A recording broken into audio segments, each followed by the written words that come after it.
அவர்களுடைய வெற்றிக்கு மிகப்பெரிய எதிரியா இருக்கிறது யாருன்னு தெரியுங்களா? வேற யாரும் இல்லைங்க, பயம். இந்த பயம், பதட்டம் தானுங்க ஒவ்வொருத்தருடைய வாழ்க்கையிலையும் மிகப்பெரிய எதிரி. அப்ப பயத்தை எப்படி வெல்லலாம்? பயத்தை எப்படி வெல்றதுன்னா, பயத்தால தான் வெல்ல முடியுங்க. நீங்க ஒரு விஷயத்துல பயம்னா தொடர்ந்து அந்த விஷயத்தை செய்யுங்க. இப்ப ஒருத்தருக்கு ஒரு லாங்குவேஜ் பேசுறதுல பயமா இருந்தால் தொடர்ந்து அந்த லாங்குவேஜை பேசிட்டே இருங்க. தப்பா பேசுறாங்க, நம்மளை 4 பேர் கேலி பண்ணுவாங்க, கிண்டல் பண்ணுவாங்க அப்படின்னு கண்டிப்பா நினைக்கவே நினைக்காதீங்க. அதை பத்தி நீங்க பொருட்படுத்தாதீங்க. நீங்க தொடர்ந்து அந்த பயங்கிற விஷயத்த, இதனால தான் பயம்னா அதை தொடர்ந்து பண்ணிட்டே இருங்க. அப்ப பண்ணிட்டே இருக்கும்போது உங்கள் பயம் ஆட்டோமேட்டிக்கா விலகிடும். அந்த மொழி ஒரு ஸ்டேஜில் நல்லா சக்சஸ்ஃபுல்லாக வந்துடும்.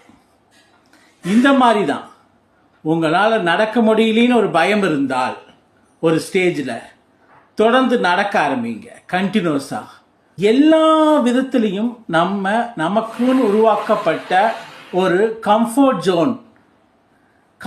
ஜோன்லேருந்து நம்ம வெளியே வரணும். அப்படி வெளியே வரும்போது தான் அந்த பயம்ங்கிறது நம்மளை விட்டு போகும்.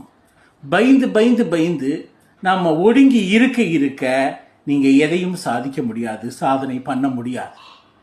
அப்போ ஒரு விஷயத்தில் பயம்னா துணிஞ்சு அந்த பயத்தை செய்யுங்க. அப்படி துணிஞ்சு அந்த பயத்தை செய்யும்போது உங்களுக்கே, உங்கள் மைண்டுக்கே என்னால் முடியுங்கிற தன்னம்பிக்கை வந்துடும்.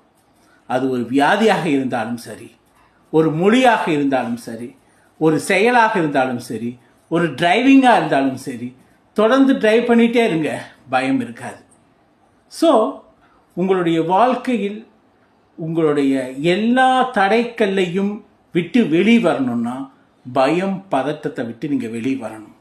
அப்போ பயம், பதட்டத்தை விட்டு வெளியே வரணும்னா என்ன பண்ணணும்? நம்ம அந்த விஷயத்தை தொடர்ந்து செய்யணும். பயமாக இருந்தாலும் செய்யணும். அப்படி தொடர்ந்து செய்யும் போது, ஒவ்வொரு முறையும் செய்யும் போதும் நீங்கள் கற்றுக்கொள்கிறீர்கள். அந்த பயம் உங்களை விட்டு தன்னை போல விலகுது. அப்படி விலக உங்கள் மைண்டும் அதை அக்செப்ட் பண்ணுது. அப்படி அக்செப்ட் பண்ணுறதுனால உங்கள் மைண்டுக்கு ஒரு கிளாரிட்டி கிடைக்குது. எல்லா விஷயத்திலும் ஒரு தெளிவு ஏற்படுது.